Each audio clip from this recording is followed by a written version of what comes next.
She told me we'll just wear matching outfits for fun. But sometimes, fun is the first step through a door you never meant to open. Tonight on the Confession Stories, a man sits in the dark to tell his truth. How a simple joke became his quiet undoing. This is his story.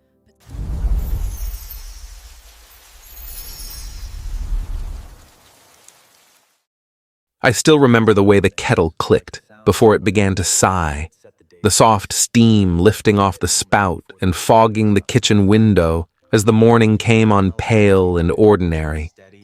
I remember the smell of coffee, steady, grown up, the kind of smell that says, "We're fine, we have routines. We're the sort of people who make sense."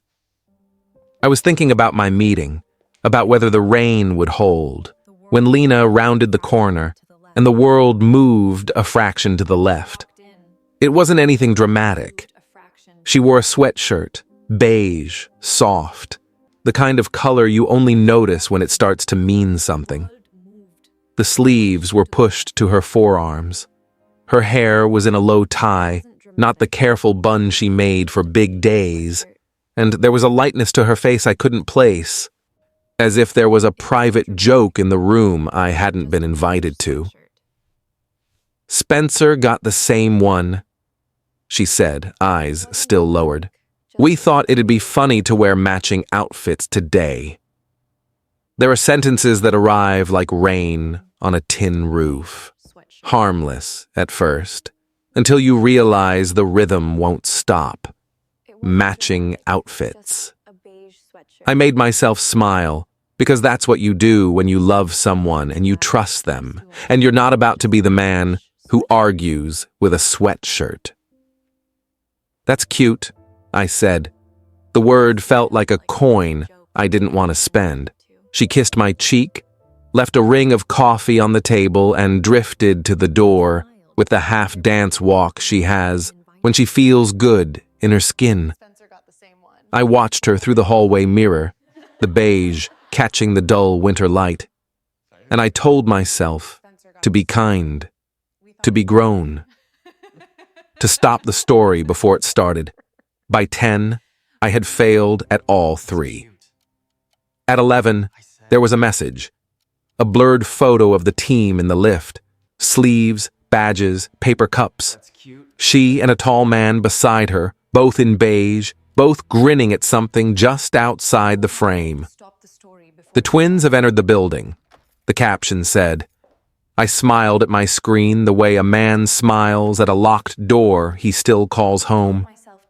Trust is a quiet thing, not a flag you wave, but the air you forget you're breathing.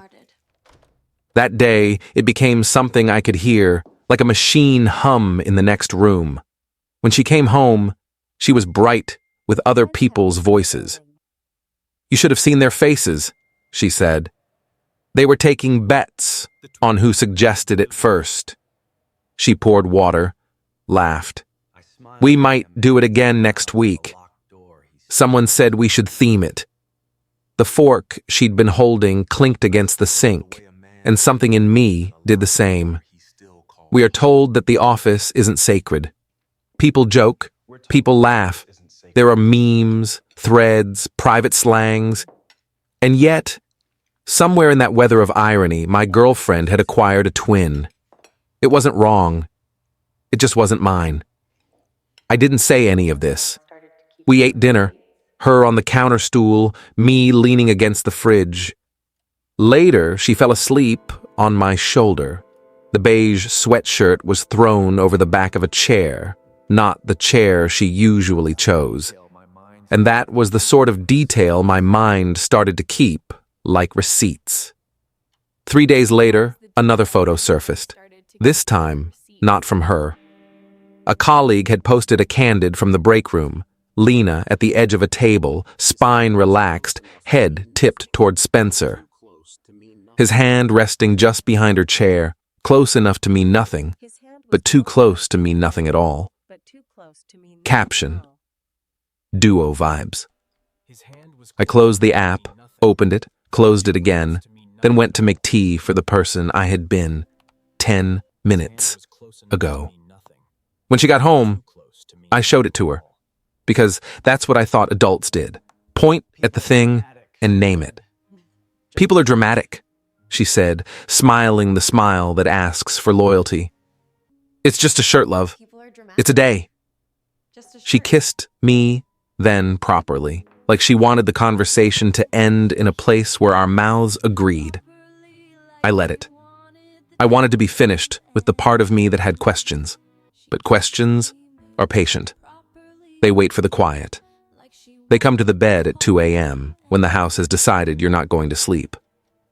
I lay beside her, listening to the rhythm of a person who has never been asked to justify her laughter. I started noticing digital crumbs, the typing bubble that stayed too long, the small pause before she answered, "Who's that?" The bathroom light on for the length of a message thread instead of a shower. In the morning, she said the team might do a color week. She said it like the whole office had invented it, but I saw the private spark in her mouth when she did. I didn't ask to see her phone. That would be trespass. I didn't follow her to drinks. That would be theft. I just cleaned the kitchen too loudly, put the beige sweatshirt on its own hook, and pretended I hadn't done that. Then I pretended that pretending was the same as forgiveness. Later, she showed me a meme. 2 otters holding hands floating on water. Cute, right? She said. I laughed. I laughed because that's what you do when you're scared of being right. Because if you laugh, it means you're still inside the joke, not the punchline. When she turned to wash the dishes, I watched her back under the kitchen light, wondering if Spencer had ever seen it the same way. I wanted to hate him. Instead, I hated myself for thinking in comparisons. Later, in bed, she turned on her side, mumbled goodnight, and drifted. I whispered it back, softer, later, like an echo that didn't want to reach her. I stared at the ceiling and told myself this was love, staying when you're afraid to look too closely. I told myself patience was proof, that good men wait, that jealousy is ugly. And yet, when I closed my eyes, I saw beige. Not the color, the feeling. It was the color of pretending. The color of saying we're fine when what you mean is, please, don't make me the fool again. That night I laughed for the last time, quietly, into the dark, and promised I'd stop imagining storms. But even as the promise left my mouth, I could feel the wind already turning. I wasn't searching for proof. After a week of pretending that laughter meant safety, I only wanted to see a trace of her day, something small and ordinary. That was the lie I told myself when I opened Instagram. The first post wasn't even hers, but in the second scroll, I saw them. Lena and Spencer. Side by side again, the same beige sweatshirts, the same small tilt of her head toward him like gravity had made its choice. His arm was behind her chair, close enough to suggest belonging. The caption said, "Office, twins, in beige." Some captions tell on the person who wrote them. This one told on me. I stared at it until my reflection blurred in the screen. Then came the comments. Cutest duo. You two should date. Poor boyfriend. Every line pressed a new fingerprint against my chest. When she came through the door that evening, I was still sitting there. She dropped her bag, saw my face, and asked what was wrong. I showed her the phone. She looked once, long enough to know what it was, then gave the practiced smile of someone rewriting a story in real time. It's just a joke, she said. You can't read tone online. A joke. Again, the gentlest word for the sharpest thing. It doesn't look like one. She turned away, her shoulders stiffening. You're jealous. Again. I heard last year step back into the room and sit down. That word had history. Last year, it had followed another name, another confession, another night of swearing that nothing had happened. I had forgiven her then. I had called it maturity. But forgiveness, I learned, is a kind of anesthesia. It numbs the wound while it grows underneath. That night, we lay in the same bed, facing different walls. At some point, I whispered, "You still love me, right?" She didn't answer. Or maybe she did, and I just didn't like the sound of it. A few evenings later, she mentioned a party. "Team drinks," she said, fastening her earrings. "Everyone's going. Don't wait up." The phrase had become routine now, harmless in tone, deadly in timing. At 10, I checked my phone. Nothing. At 11, nothing again. By midnight, silence felt like a verdict. Then her message appeared. "Spencer's giving me a ride. Don't wait." I reread it until the words lost shape. Called once. No answer. Sent a text.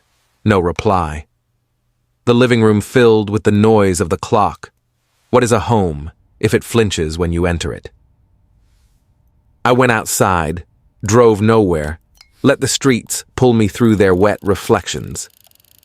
The rain turned the lights to water. When I came back, the apartment was still and cold, her side of the bed untouched. She arrived at 1:15, hair damp, eyes unreadable, perfume a fraction too strong. "Where were you?" "Work drinks," she said evenly. "I thought you'd be asleep." "With Spencer?" No answer. "Tell me the truth." She folded her arms, then let them fall. "You wouldn't understand." "Try me."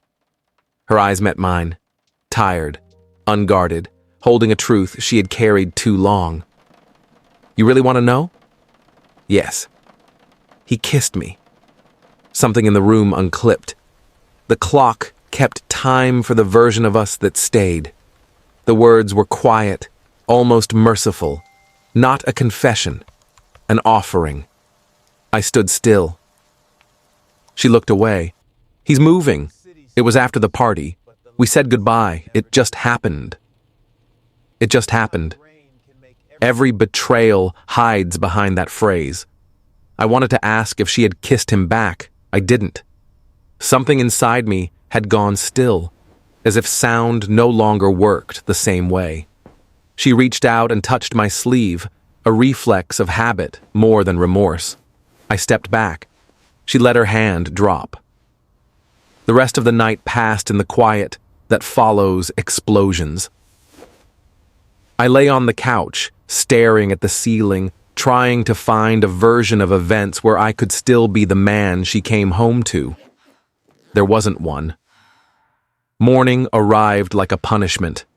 The apartment smelled of last night's rain. Her shoes were gone from the hallway. On the table, a folded note. "I'm sorry. I can't fix this. I'm moving."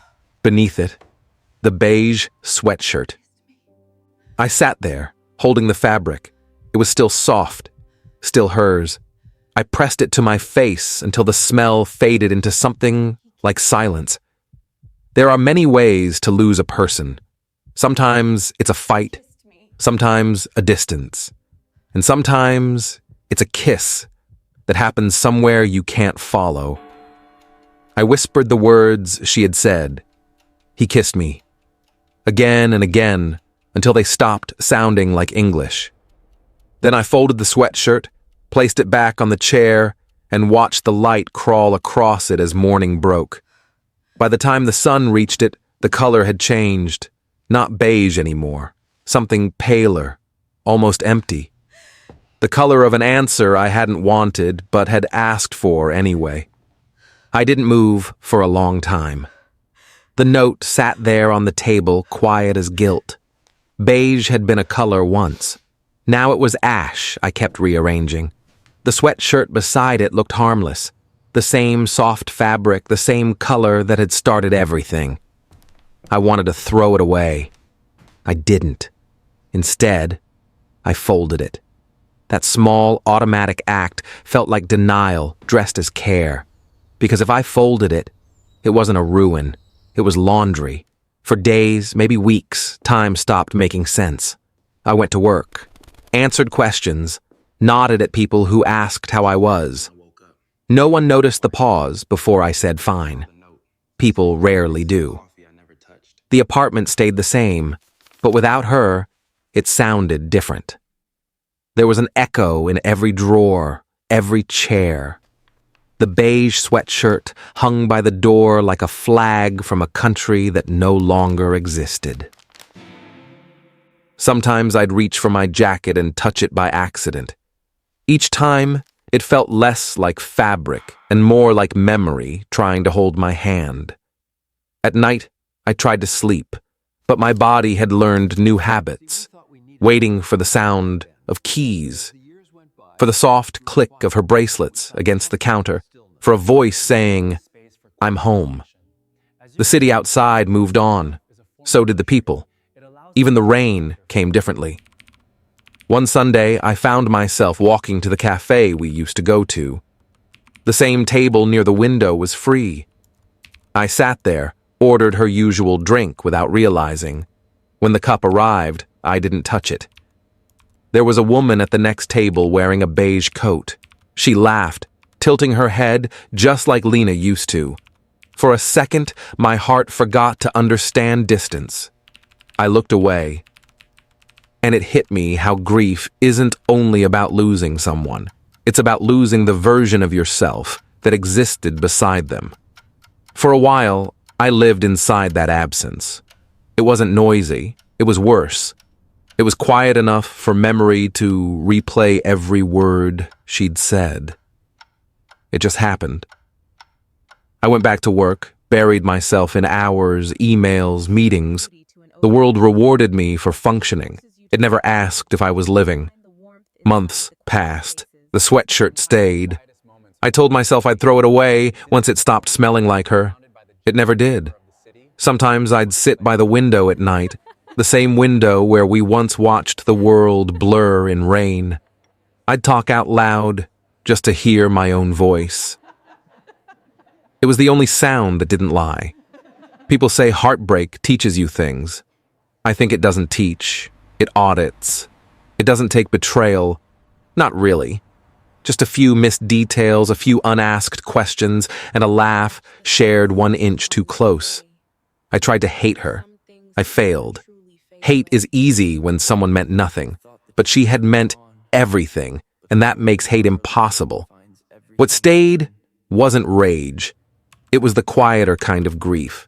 The one that doesn't shout your name, just sits in your chair and waits for you to acknowledge it. One evening, I found an email from her. No subject. Just words. "I hope you're doing better. I never meant to destroy us. I'm sorry I left the way I did. No explanations. No promises. But I read it 100 times anyway."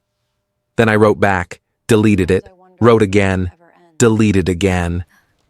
Because what do you say to a ghost who's still breathing? In the end, I didn't send anything. Silence felt closer to the truth than language ever could. Weeks later, I saw her by chance, at a train station. She was wearing a dark coat, hair shorter. She saw me too. We didn't wave, we just looked. The kind of look that says we both know what we broke. She smiled, faintly. I nodded. The train arrived. She got on, and that was that. It didn't hurt the way I expected. It felt like the closing of a book I'd already memorized. That night I came home and stood by the hook where the sweatshirt still hung. I took it down, held it, for the last time. It was softer now, worn, like memory after too much use. I opened the window. The air was cold. Outside, the streetlights painted everything the color of that fabric, beige, muted, forgiving. I didn't burn it. I didn't keep it. I let it fall into the donation box downstairs. I listened for a sound that never came. Clothes don't fall like doors. Maybe someone will wear it. Maybe they'll call it lucky. Maybe it will hold someone else gently, without history. I went back upstairs and sat in the dark. For the first time in months, I breathed without counting. I realized then that forgiveness isn't saying it's okay. It's saying it happened, and letting the words stand without tearing yourself apart to change them. The next morning, I woke to the sound of rain. Not the kind that hides things, but the kind that makes everything visible. Every reflection, every detail, every truth you once looked away from. I made coffee, the same way I used to when she was here. The kettle clicked, sighed, filled the kitchen with steam. I stood in the same place and didn't flinch. There was no laughter, no phone glow, no one to walk through the doorway in beige. But there was still light, soft and slow, spilling across the counter. And in that quiet, I finally understood. Endings aren't always loud. Sometimes they arrive like this: a cup cooling in your hands, the city waking, and the realization that you survived what you thought would finish you. I took one last look at the empty hook by the door. I left the hook empty on purpose. For the first time, it didn't look like loss. It looked like space. And that, I think, is where love finally rests. Not in what we keep, but in what we're brave enough to let go of. Sometimes love doesn't end with anger. It ends quietly, in an empty room, a folded sweatshirt, a silence that stops needing answers. He didn't lose her in a fight. He lost her in inches, in small distances, in laughter shared with someone else, in the beige between them that no one noticed until it was too late. Forgiveness came to him, not as mercy, but as air, invisible, necessary. And maybe that's how healing works. Not by forgetting the pain, but by giving it a place to rest. Tonight, his confession reminds us, sometimes the hardest part isn't the goodbye. It's learning how to live without the echo of what used to be. This was his story. Now, we leave you with one question. If love can fade quietly, would you notice before it's gone?